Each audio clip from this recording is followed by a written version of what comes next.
First this afternoon, we begin with a breaking news alert out of Huntington on yet another night of violence with two separate shooting incidents. And we have learned the victim in one of those shootings has died. City leaders and police just held another news conference giving more details on those cases. News Channel 3's Andrew Colgrove was there and joins us now live with the latest. Well, Erica, last night, Huntington police were on the scene of one shooting when they heard gunshots coming from a short distance away. That was about 10:30 last night. The initial shooting was on the 900 block of 23rd Street.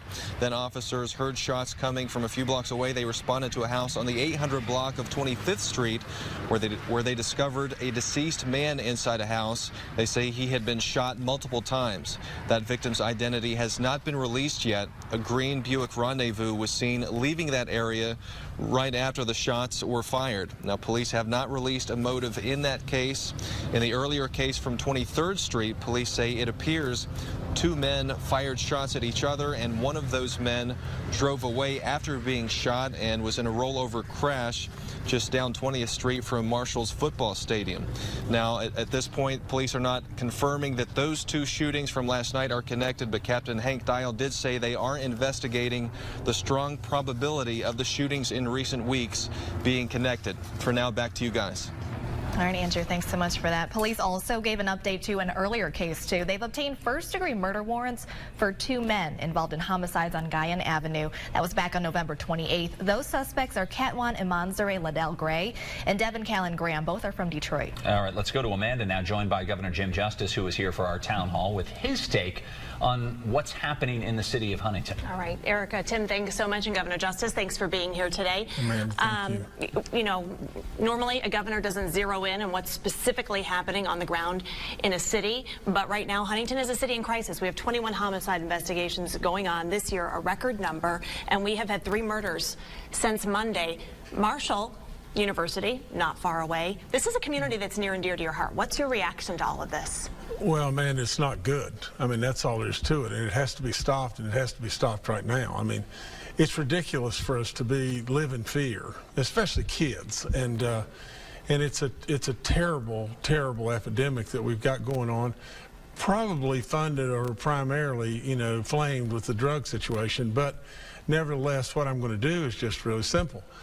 I'm going to call upon our National Guard. Our National Guard has resources that can absolutely combat this thing. That doesn't mean setting a Humvee on every street corner, and we can't do that because the National Guard doesn't get involved in law enforcement.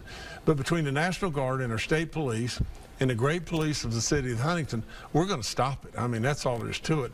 And the people of this state got to know that I will always have their back, and absolutely in no way, shape, form, or fashion am I going to put up with this. I mean, this is absolutely silly because I grew up in Huntington from the standpoint of being at Marshall. Right.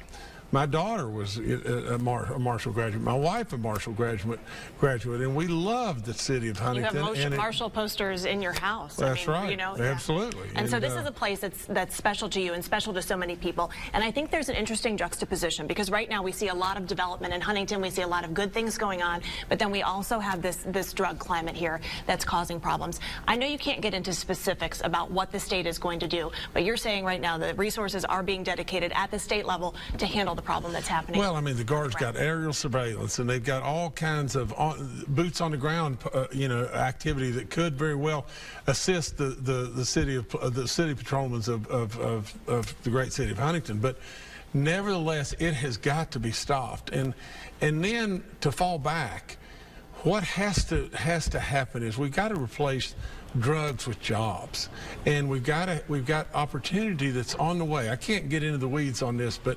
high-tech opportunity. Do you know that we graduate 2,400 students in IT every year in this state that leave our state?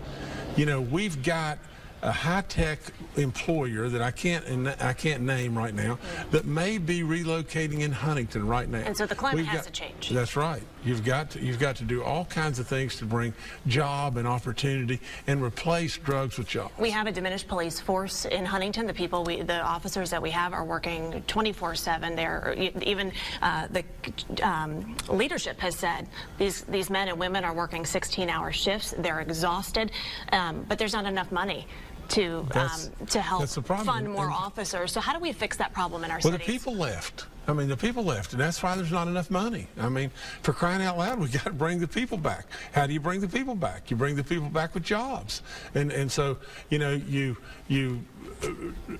start back up Pritchard Intermodal. There's a real opportunity there with Toyota and Hino Motors and everything to bring in parts and to take back logs. Are you concerned about recruitment at Marshall University? For a while there, Marshall was really on the up and up when it comes to recruitment. But how do you tell a parent who's going to send their 18-year-old to Huntington, West Virginia, that they're safe? Well, I mean, Huntington needs to become the poster child for safeness, and the way you do it, you've just got to do it by first and foremost stopping this epidemic, and then creating opportunity here. Huntington was a town when I was here that was the greatest town in the world. I mean, streets running one way, avenues running another way. It was a sweater type town. I mean, it was a town of total friendliness all the time. You never thought in any way about not being safe, and so that's what we've got to bring back to Huntington. All right, we're going to talk more about your first 10, 11 months in office and some of those promises you made, and more about the jobs and things like that. Okay. Guys, we'll send it back to you. We are back now with our mini town hall with West Virginia Governor Jim Justice. In the next half hour or so, we will discuss his first 10 months in office, from campaign promises made to where the Mountain State stands right now from an economic and business standpoint. We'll also talk about historic investment deals. We're talking about the one in particular between West Virginia and China, promising potential projects for the next couple of decades. And we'll also discuss the latest with the road bond that passed in October as we head into 2018, where that stands, as well as when people will get back to work. And the one topic that hits close to home in particular lately for people who live in the area of Huntington, of course, we talked about that, and we know now that at the state level, they're going to bring in some resources to help deal with the crisis that's going on here in Huntington. We want to welcome once again West Virginia Governor Jim Justice to the studio. Thank you. Thanks for being here. We sure appreciate it. We're going to get to all those topics that we just mentioned, and we already got to one that you guys already talked about. But first, let's look at the campaign promises made and your first 10 months. How do you feel you've done? And so give yourself your own report card. Not many people get a chance to do that. Give yourself your own report card. Tim, that's the bad part about this political thing, is it drives you to be egotistical, to brag on yourself and everything, and that's very difficult for me to do. But I go back to just this. When I walked in on day one, they handed me the books, and I go through the books and I look at it and I see, you've got a $500 million deficit, and you've drained rainy day to the point in time where you can't go any lower because you're already getting your bonds derated. So what are you going to do? I mean, what are you going to do? And so you could cut things to the bone and slow ourselves even more. Well, I didn't see that was an alternative. Now, I'm surely not a person that wanted to go in there and say, let's raise taxes and just fix this whole problem and everything. But at the end of the rainbow, what we got to was just this. The only thing we really put into the system was the economic benefit of our roads and a severance increase that I felt like was coming. In fact, I predicted that was coming. But Tim, I'm really pleased with what's happened within the last 10 months. I mean, because we're on fire, and we're really going. And a lot of people ask over the time, they said, well, how long do you think it's going to take? And I said, well, I only see really 10 months in advance and everything. But in that 10-month period, we've passed a road bond referendum that really and truly was passed by 73% of the vote. We got the people really moving in our favor and everything, and we got hope coming back. And so there's real reason to be happy in West Virginia today versus where we were 10 months ago. So I'm really pleased. And yet at the same time, you have to remain patient, and I guess that's part of the thing of being in politics. And really in business in general, you have to be patient because you're looking at things like we have a press release from your office about Go Banking rates rating West Virginia as the first in the country in economic growth. And then we have Forbes saying West Virginia ranks as the worst currently for business for the third straight year, and they look ahead 5 years. But you're looking far beyond 5 years when you're talking about this kind of growth. Well, I mean, absolutely. But at the same time, I'm the most impatient guy in the room all the time. You know, and I want stuff to happen now. And really and truly, stuff is happening right now. I mean, we have, you know, Hino Motors or Toyota or the Barrel Factory or on and on and on, just stuff that's coming. You can't imagine the people that are coming in my office and talking and saying, we really want to take a real look at West Virginia. And it's happening. I mean, it's happening every day. And so we're not going to wait 5 years. I mean, good gracious, 5 years is an eternity to me. But, and what you just mentioned, Tim, you know, from the standpoint of one of the banking rating agencies rated us the first in economic growth for 2017 of all states. Well, and somebody else rates us dead last. But the problem was we used to be dead last from everybody rating us. You know, at least now somebody is stepping up and talking about us. And so there's real opportunity. You know, we're getting our coal miners back to work. For crying out loud, you know, our severance on gas and coal both is going through the roof. And it looks strong in the future to come. And right behind all that, what's getting ready to happen is we may very well be able to roll in on day one and say, we've got a balanced budget. When we talk about the report, the Forbes report that ranked us last, declining population was a factor in that decision, how they came to that decision. So what is your hope as far as keeping people here? Because we hear so many stories and about getting people leaving, and getting people to come here. And bringing the people back that have left. Sure. I mean, that's a monstrous key. You know, the bottom line to the whole thing is, why would people have stayed? You know, there was really no reason to stay. If you're a young person and you're looking for opportunity, you had to leave. You know, now what is happening is, just imagine if a very small portion of this $83.7 billion of Chinese investment in West Virginia happens. Today, I got off the phone with a U.S. ambassador just a little while ago that was talking about Japanese investment in West Virginia. You know, and it is going on and on and on. There is high-tech possibilities that could land right here in Huntington. And you know, we just got through talking about the violence in Huntington. And you know, I'm still coaching. I'm still a coach. I'm still with kids. And I coached against a kid, you know. Her name was Taylor Wheeler, and she just died, you know, in one of the tragic gun events that just happened. You know, she was a Huntington High School great basketball player. Yeah, great basketball one of the best in the state. And you know, but the people of Huntington have got to know that we in West Virginia have the resources, whether it be the Guard or the state police, and we've got to stop this. I mean, you know, I missed that just a second ago and wanted to go back to that. Okay. Let's talk a little bit about the China China energy deal, $83.7 billion. And West Virginians, unfortunately, sometimes we hear about these projects and people get really excited. For example, there was the ammo plant in Eastern Kanawha County. Right. People were very excited and very hopeful. And there's still nothing going on out there. So this is one of those projects right now that's kind of out there. We know members of the delegation have been here over the last couple of weeks. Right. You've had the chance to talk with them. Sure. Is this project going to become a reality based on the visit that you've had with this delegation? I absolutely believe that it's going to become a reality. Now, and the reason I believe that is two things. One is President Trump is really going to keep the feet of the Chinese, you know, right to the fire from the standpoint of the trade imbalance. And the other thing, President Trump doesn't want to be embarrassed with me. And so, I mean, we have a promise that they're coming and they're going to make real investment in West Virginia. If it doesn't happen, President Trump is probably not going to, he's going to feel embarrassed a little bit with me. There was another state that actually could have stepped in and taken this deal, and you credit your relationship with the president. Well, there's no question about that. We got the lion's share of the deal. But $83.7 billion, people don't realize the magnitude of that. You could honestly level every city in West Virginia and build it back for $83.7 billion. If we get a portion of that, it will be enormous to West Virginia. And so we're hoping we get every bit of it and then even more, and we continue to work every day. And you know, Secretary Thrasher's done a fabulous job. All of our secretaries are doing an incredible job. And we can talk more specifics about that. And I was going to say, I guess that's the thing, is you want to tell people, to give people hope and say other states have done this. You look at North Carolina, where they came from to where they are now. So it can happen.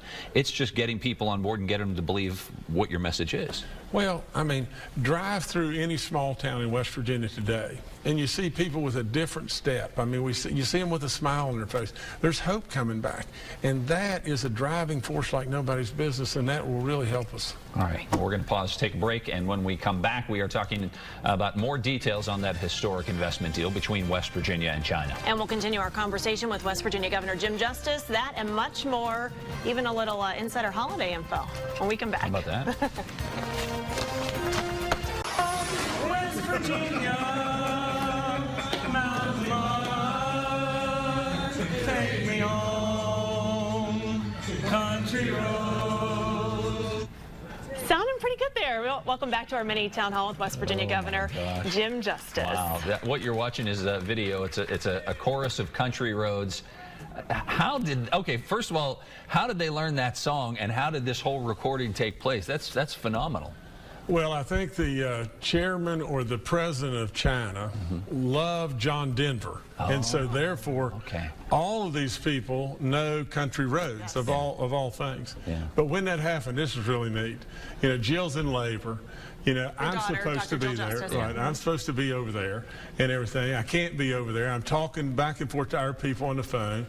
Then the baby finally comes and everything, and then when all that happens, they all salute and stand up and started singing country roads. It was really neat. What a beautiful memory for you. Great.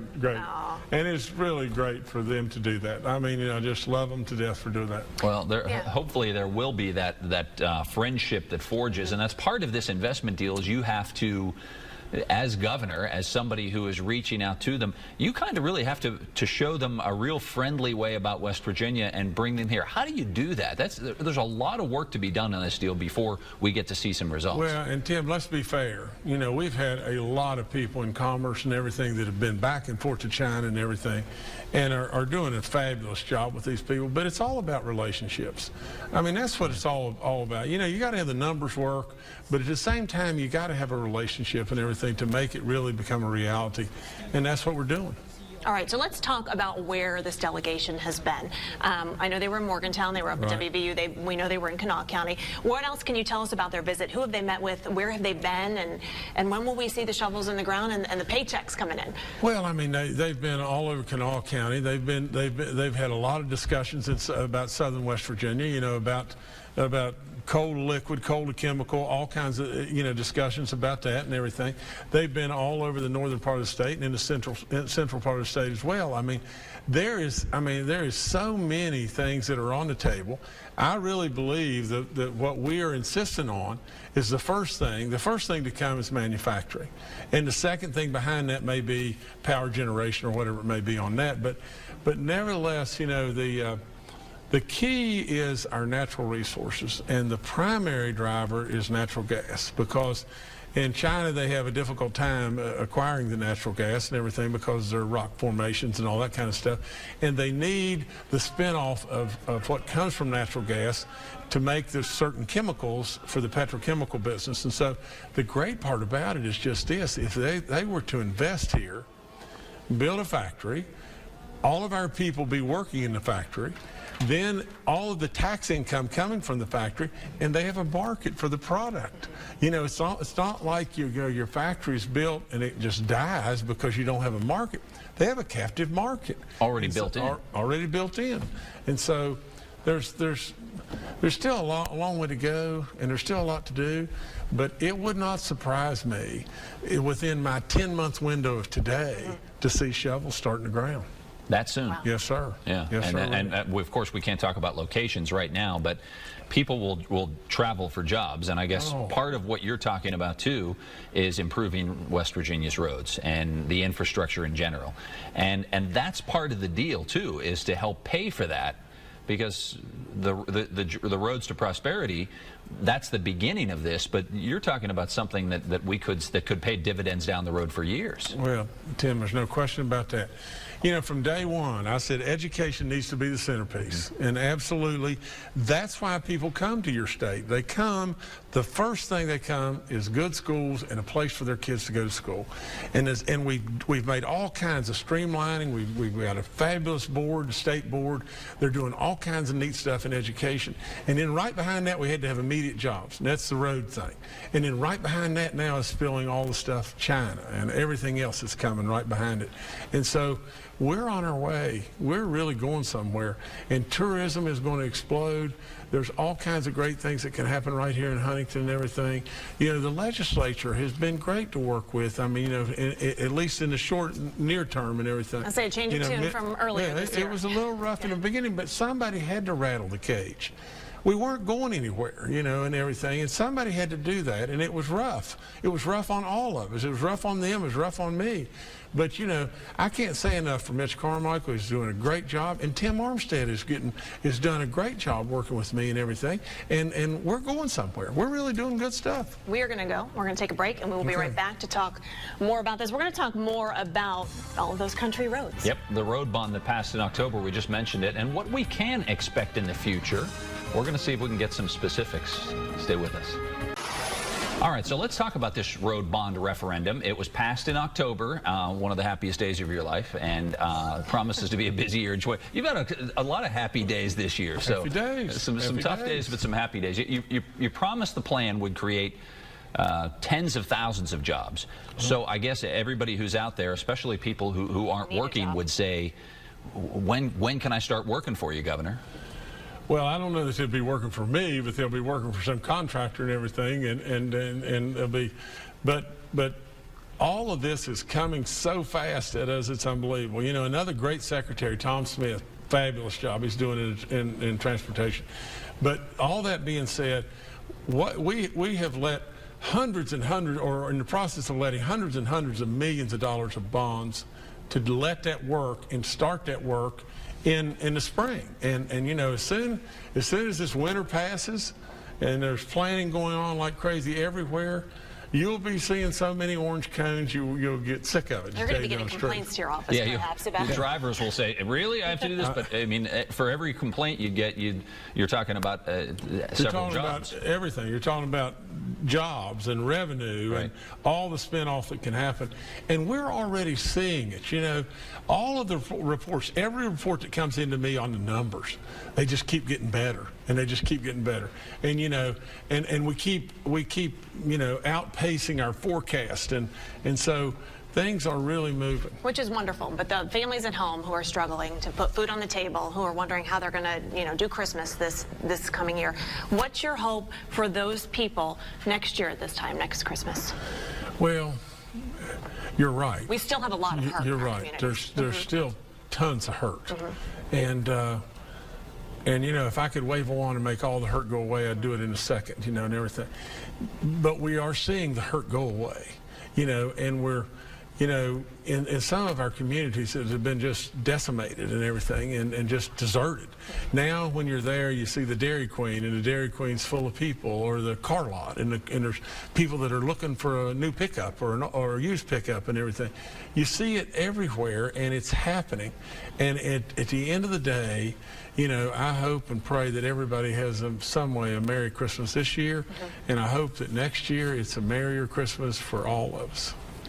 So there have been promises of other politicians in the past, a chicken in every pot and a car in every garage. Right. Do you like to see yourself as somebody who people will look back on? And I know it's really early to start talking about legacy, but what would you like that legacy to be? Very early on now, but what would you like your legacy to be? The jobs, Governor? What exactly would you like? Well, maybe the jobs and hope, Governor. You know, maybe the changing of perception or image of West Virginia. You know, Tim, when I came, you know, it was like there's a lot of people that were trying, but it's like almost taking over a team that was 0-20, you know, and all of a sudden, because you're 50th and everything coming or going, you got a deficit beyond belief. What are you going to do? What are you going to do? And what we've done, while it was a little rough and it was a little tough, what we've done, we've made the right steps. Now, the one thing we don't want to do going forward is get in our own way. And you can do that. You can have success, and then you can step right in your own way and mess it up and everything. But we've really got the snowball moving now, and at the end of the day, remember the 87-year-old man that walked up to me and grabbed my hands at the golf tournament with tears running down his face and said, "Thank you, Jim Justice, for making me feel better about being a West Virginian." And that was before I was ever governor. But I can tell you that's what I want to do. I want to make him proud for being who he is, being a West Virginian. All right, we're going to take a quick break right now, and when we come back, we'll hear from some viewers at home who are weighing in on our WSAZ Facebook page. Yeah, Erica's going to be back. She's going to be reading some of those questions. If you haven't done so already, log on, chat with us, leave us your question. We'll be right back with those. All right, welcome back to our town hall with West Virginia Governor Jim Justice here on First Look at 4. Of course, the governor has been here with us since the beginning of the hour, talking about the campaign promises in the first 10 months. He said, give me 10 months and I'll show you something. We're talking about the road bond, jobs, the historic deal with China. And now we want to hear from you. We're going to move on to those comments. This afternoon, we posted on our WSAZ Facebook page asking for you to weigh in. And Erica has been monitoring our social media feed, so let's check in with Erica right now. Yeah, Tim, Amanda, our WSAZ Facebook post, as you could see there, generating a whole lot of activity on really a wide variety of topics. So let's get right into our first question. This one comes from Charles Smith, who says, Andrew Cuomo has promised New York he will do everything he can to protect net neutrality for New Yorkers despite the repeal. What is the governor prepared to do to protect West Virginia from corporations? All right, and of course, net neutrality, the talk of the day.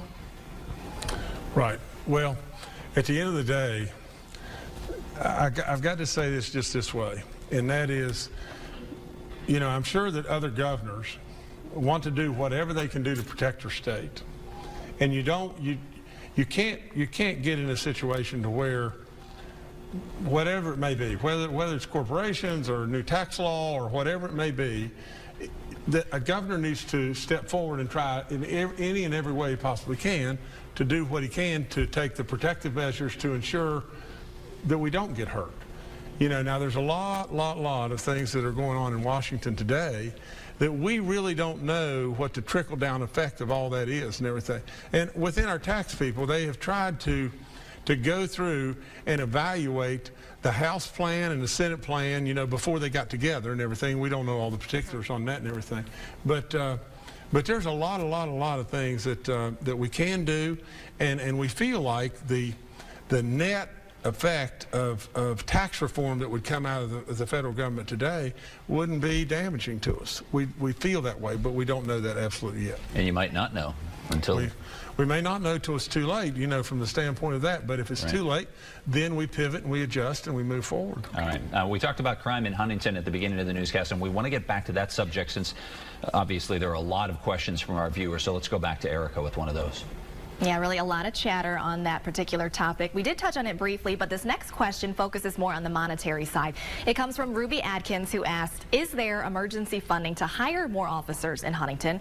We have funding for 103, yet only have 89 or so working. Our officers are doing the best they can under the circumstances, but they are exhausted, overworked, and underpaid. Question of the day. Okay. The net of the whole thing in regard to that is, first of all, we take our hats off, our hearts, we give our hearts in every way to the great work that these men and women are doing. And they are exhausted. And the net effect of what I would say is, I can't answer if there's funding available, but I can answer that there's assistance on the way.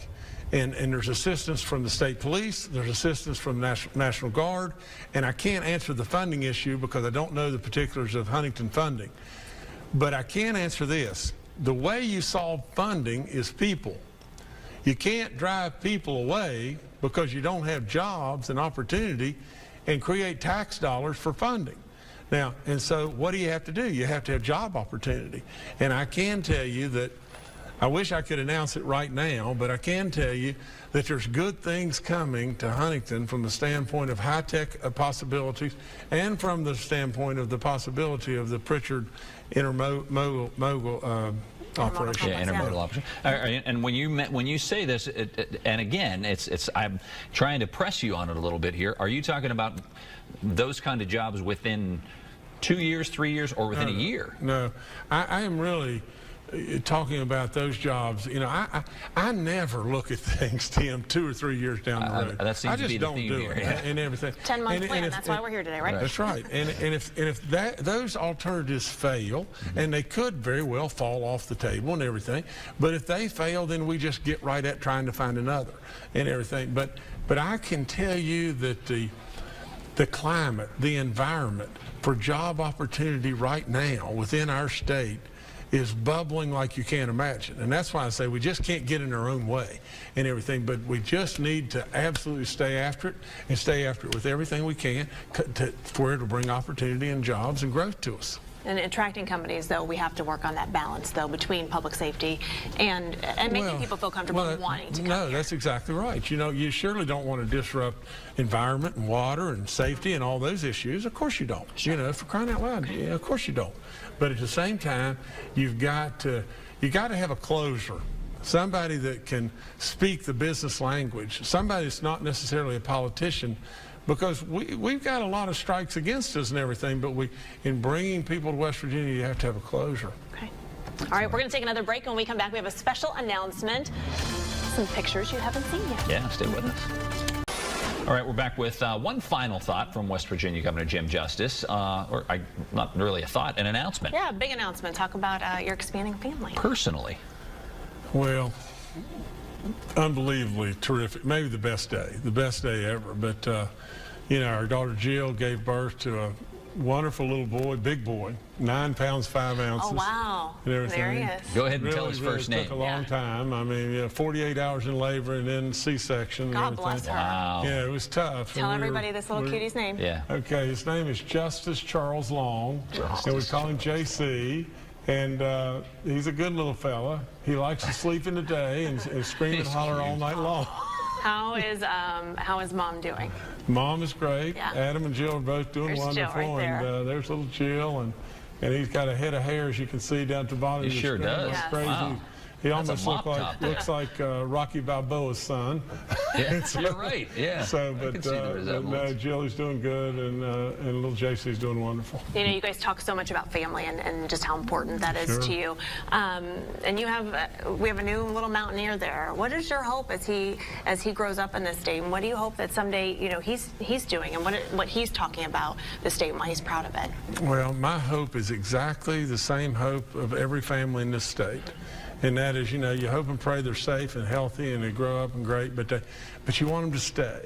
You want them to stay because when you have the picnics or when you have, you know, just a Saturday together or whatever, you want your children here, you want your grandchildren here. And in so many instances in the years past, our families have had to leave, and then our families become almost dysfunctional. And when you lose family, you lose everything. And so what I would pray in every way is for those that have left that want to really come home, that now we have opportunities where they can come home and they have real jobs and they can come back home and families can be reunited.